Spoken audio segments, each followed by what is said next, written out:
प्रिय छात्र छात्राओं, आज के इस वीडियो क्लास में एक बार फिर से आप सबका स्वागत है। मैं doctor Akhilesh Kumar, associate professor Hindi विभाग, एचडी जैन कॉलेज आरा। हम लोग काव्य का लक्षण देख रहे थे और आज के पहले 2-3 वीडियो क्लास हो चुके हैं जिसमें हमने काव्य लक्षण को समझने के लिए कुछ आचार्यों की परिभाषाओं को आप लोगों के सम्मुख रखा, समझने का प्रयास किया और यह महसूस किया कि हर विद्वान ने, हर आचार्य ने कुछ अलग ही परिभाषा दी है, कुछ न कुछ भिन्नता रही है अधिकांश में। अर्थात अभी तक के लक्षण में काव्य लक्षण, काव्य स्वरूप को लेकर मतैक नजर नहीं आया। शब्दार्थ पर सबका बल रहा, लेकिन उसको लेकर सबकी समझ अलग अलग है, अलग अलग सोच है। तो हम देखें, हम लोग आद्याचार्य भरत, अलंकारवादी आचार्य भामह, दंडी, वामन, रुद्रट, इन आचार्यों की परिभाषाओं को देख चुके हैं। इसके बाद जो आचार्य हैं वह हैं कुंतक। कुंतक वक्रोक्ति संप्रदाय के प्रवर्तक हैं और ये वक्रोक्ति को काव्य की आत्मा मानते हैं। वक्रोक्ति अर्थात टेढ़ी उक्ति। हमने अलंकार का अध्यापन करते हुए इसी क्लास में स्नातक खंड 3 हिंदी प्रतिष्ठा के 6ठे पत्र में अलंकार का अध्यापन करते हुए वक्रोक्ति अलंकार के बारे में बताया था। वक्र जोड़ उक्ति, वक्र का मतलब टेढ़ा और उक्ति का मतलब कथन। और यह वक्रोक्ति जो है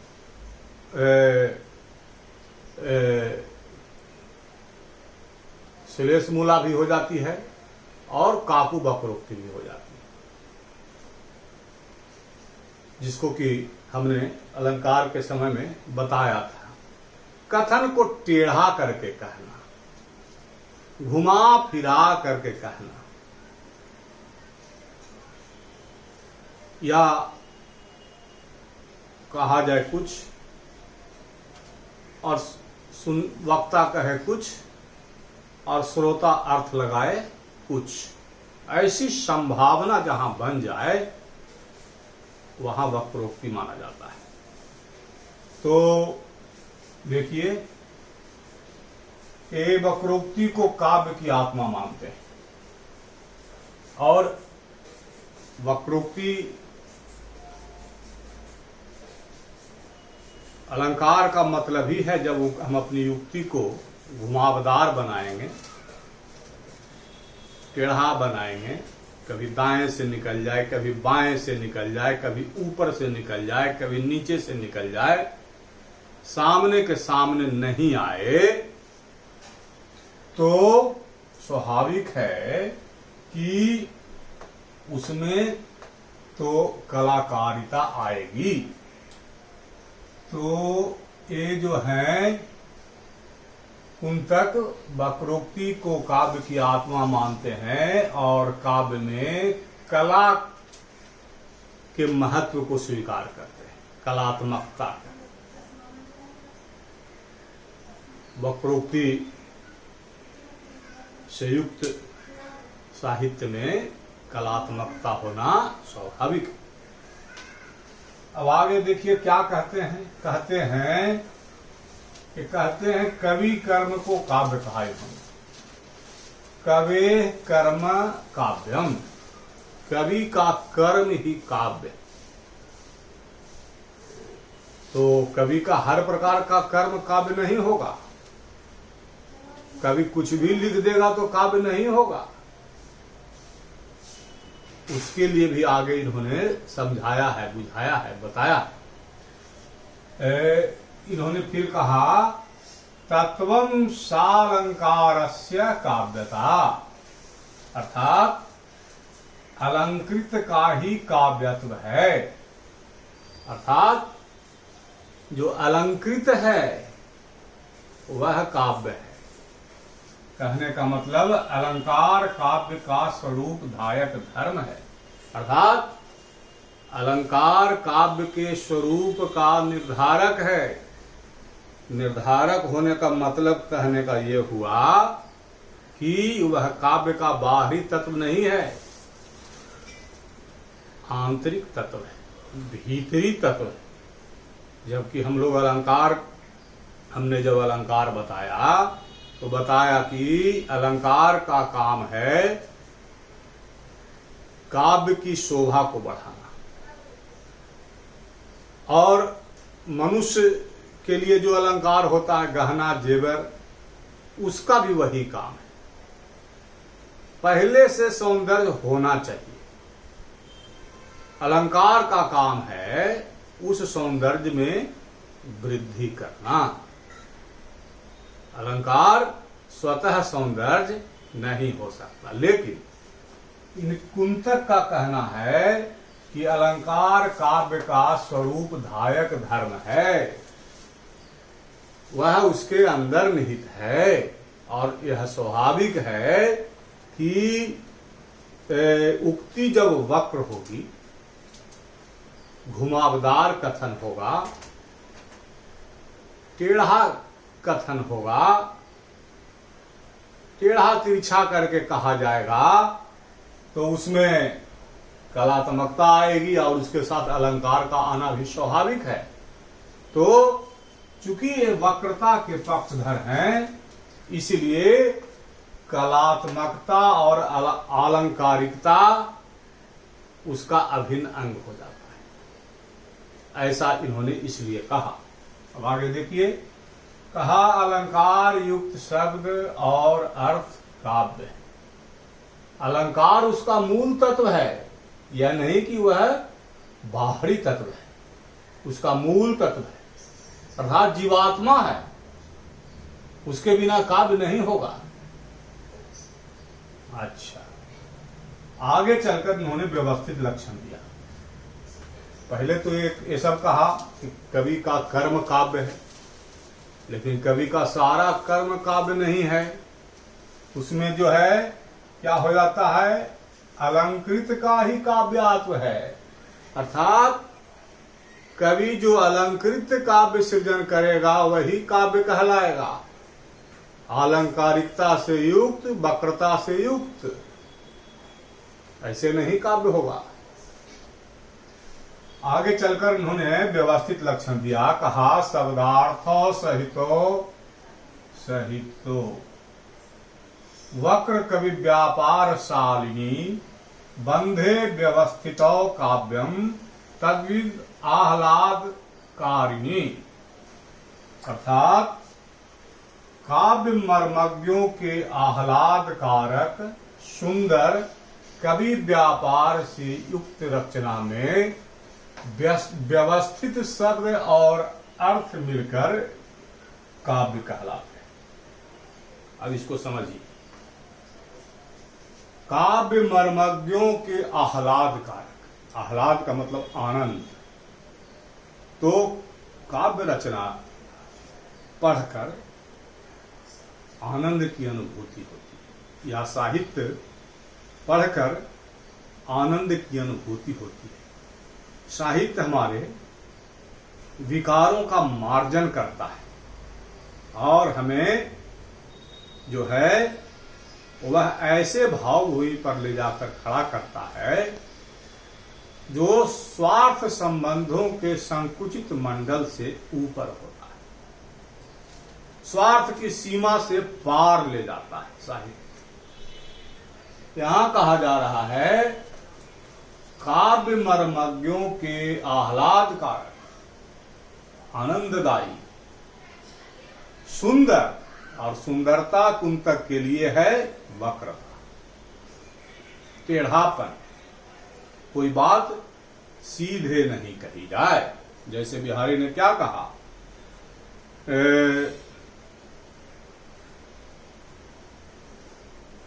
कर समेट, कच समेट कर भुज उलटी, खय शीश पटदार, काके मन बांधो नैया जूड़ो बांधन। कि हाथ से बालों को समेटकर भुजमूलों पर उलटकर, कच समेटकर भुज उलटी, खय शीश पटदार, और सर पर के वस्त्र को कंधे पर संसार कर, तार कर, ताकि अंग में थोड़ा खुलापन आ जाए। काके मन बांधो नहीं है जूड़ो बांधे हाथ। इस प्रकार की क्रिया करके जूड़ा बांधने की क्रिया करने वाली किसके मन को नहीं बांध लेगी। तो कवि ने यहां घुमा करके कहा किसके मन को नहीं बांध लेगी। कहना यह है कि इस ढंग से जूड़ा बांधने वाली जो है वह अत्यधिक सुंदर लगती है और वह सभी के मन को मोहित करती है। लेकिन सीधा नहीं कहा, घुमा करके कहा। तो घुमा करके कहा तो वही वक्रता हो गई, काकू बकरो। तो कुंतक इसके पक्षधर है। कविता सीधे सीधे कहे जाने योग्य वस्तु नहीं है, उसमें वक्रता होनी चाहिए, घुमाव होना चाहिए, बांकपन होना चाहिए।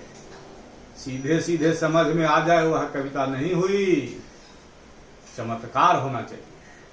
तो काव्य मर्मज्ञों के आह्लादकारक सुंदर, सुंदर का मतलब वह वक्र होना चाहिए, टेढ़ापन उसमें होना चाहिए, घुमाव होना चाहिए, क्रिकेट के गेंद की तरह उसमें स्पिन होना चाहिए, कभी अंदर आ जाए टप्पा खाने के बाद, कभी बाहर चली जाए गेंद, ऐसा होना चाहिए। तो काव्य मर्मज्ञों के आह्लादकारक सुंदर कवि व्यापार, कवि व्यापार वही हुआ शब्द और अर्थ का सामंजस्य करके कवि व्यापार करता है, कविता लिखता है। कवि व्यापार से युक्त रचना में और भी पेच है, इसमें व्यवस्थित शब्द अर्थ मिलकर काव्य कहलाते हैं। व्यवस्थित शब्द अर्थ का मतलब हुआ कि शब्दों और उसके अर्थ का सटीक संयोजन होना चाहिए, जैसे तैसे नहीं होना चाहिए, बिखराव नहीं होना चाहिए, बिखरा हुआ नहीं होना चाहिए, बिल्कुल सटीक होना चाहिए। सही जगह पर सही शब्द को पिरोया जाना चाहिए, और सही जगह पर सही शब्द को पिरोएंगे उसमें वक्रता रहेगी, तो वक्रता के कारण उसमें अलंकार भी आएगा, जो कि कला पक्ष को बतलाता है। तो काव्य मर्मज्ञों के आह्लादकारक सुंदर कवि व्यापार से युक्त रचना में व्यवस्थित शब्द और अर्थ मिलकर काव्य कहलाते हैं। अब परिभाषा समझ में आ गई होगी। तो व्यवस्थित शब्द अर्थ माने विशिष्ट शब्दार्थ, सामान्य रूप से वह अर्थ का बोध न कराए, विशिष्ट रूप से अर्थ का बोध कराए। जैसे एक और बिहारी का दोहा है कि चिर जीवो जोरी जुरे क्यों न स्नेह गंभीर, को घटिए वृषभानुजा वे हलधर के वीर। तो यहाँ पर शब्द है, वृषभानुजा। अर्थ एक से अधिक निकल जाता है। एक से अधिक निकलने का मतलब ही चमत्कार है। वृषभ जोड़ अनुजा, वृषभ की बहन, बैल की बहन गाय, और वृषभानुजा, वृषभानु की जाया, वृषभानु की पुत्री राधा, और हलधर, कंधे पर हल धारण करने वाला बैल भी होगा, और बलराम भी होंगे। तो इस तरह से अर्थ चमत्कार होता है, और उस चमत्कार में शब्द का महत्व है। शब्द का सही संयोजन होने से अर्थ चमत्कार होता है। तो कुंतक इसी प्रकार के चमत्कार के पक्षधर आचार्य हैं, जो वक्रोक्ति को काव्य की आत्मा मानते हैं, और वक्रोक्ति को काव्य की आत्मा मानते हुए कवि कर्म को काव्य कहते हैं, लेकिन कवि कर्म को भी आगे व्याख्यायित करते हैं। कवि का हर कर्म काव्य नहीं है, बल्कि अलंकृत अलंकृत काव्यत्व जिसमें है वह काव्य है, और उसमें अलंकार जो है उसका आंतरिक पक्ष है, बाहरी पक्ष नहीं है। अलंकार बाहर का तत्व नहीं है कि रहा तो ठीक और नहीं रहा तो ठीक, ऐसी बात नहीं है। अलंकार अनिवार्य रूप से जैसे शरीर में आत्मा होती है, उसी तरह से अलंकार होगा, ये कहना है इनका। और उसके बाद इन्होंने और स्पष्ट कर दिया कि काव्य मर्मज्ञों के आह्लादकारक सुंदर कवि व्यापार से युक्त रचना में व्यवस्थित शब्द और अर्थ विशिष्ट शब्द, जिसको शब्दार्थ कहेंगे, मिलकर काव्य कहलाते हैं।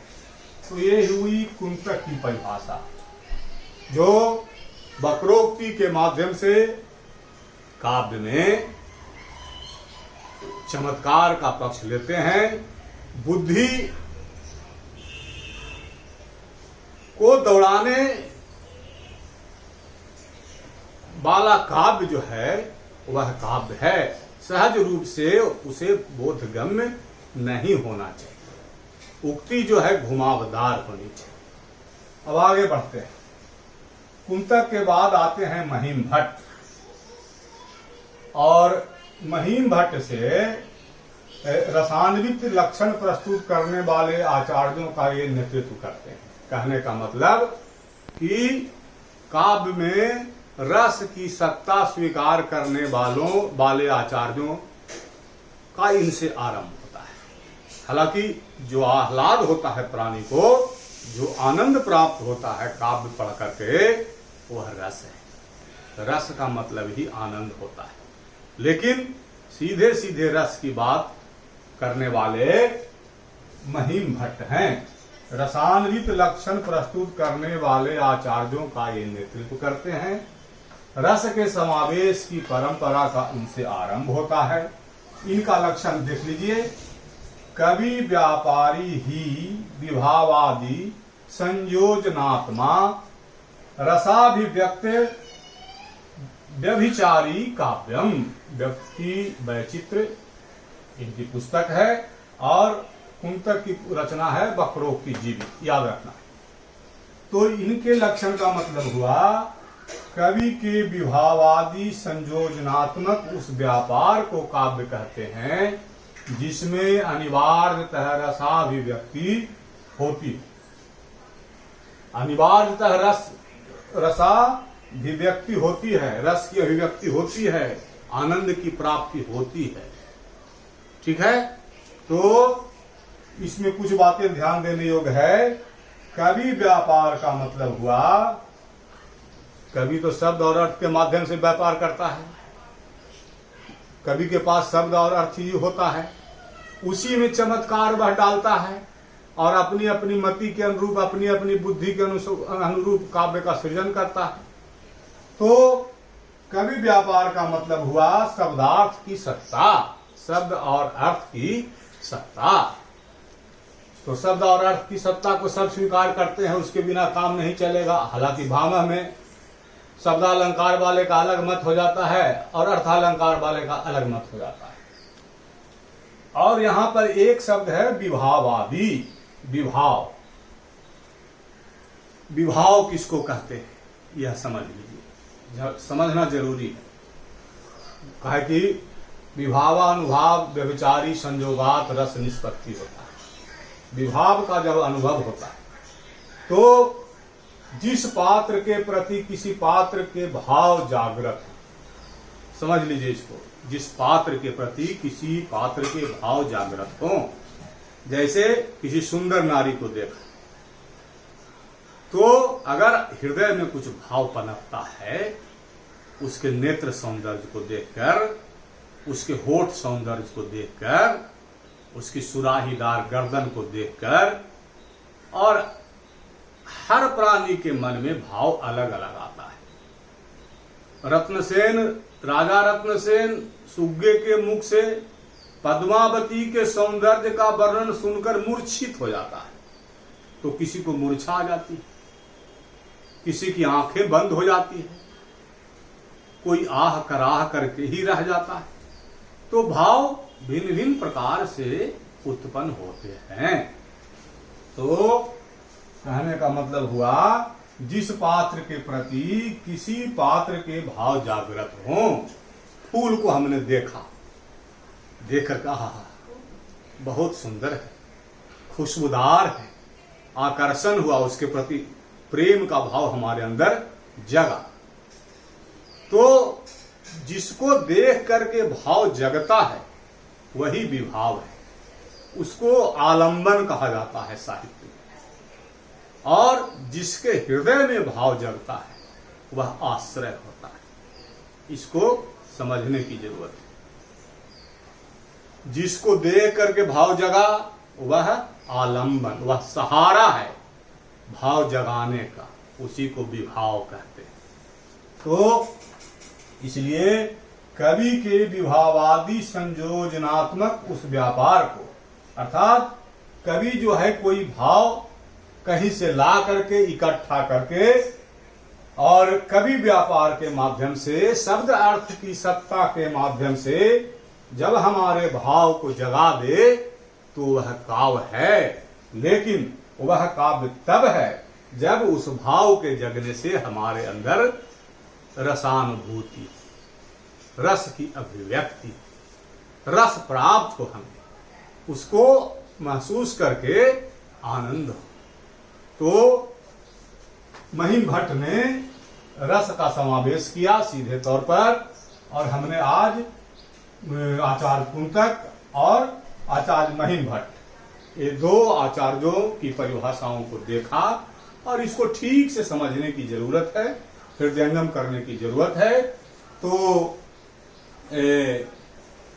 आज के इस वीडियो क्लास के लिए हमें लगता है कि इन दो आचार्यों की परिभाषाओं को स्थिर दिमाग से, सहज भाव से समझने की जरूरत है। और इसको जब हमारे छात्र छात्रा समझ लेंगे तो इसके बाद अगले क्लास में इनके आगे जो आचार्य हुए हैं उन आचार्यों को, काव्य लक्षण को लेकर के उनके जो मत रहे हैं, उन मतों को हम सामने लाने की कोशिश करेंगे। तो आज के लिए हम समझते हैं कि यह पर्याप्त है। तो इतना ही, धन्यवाद।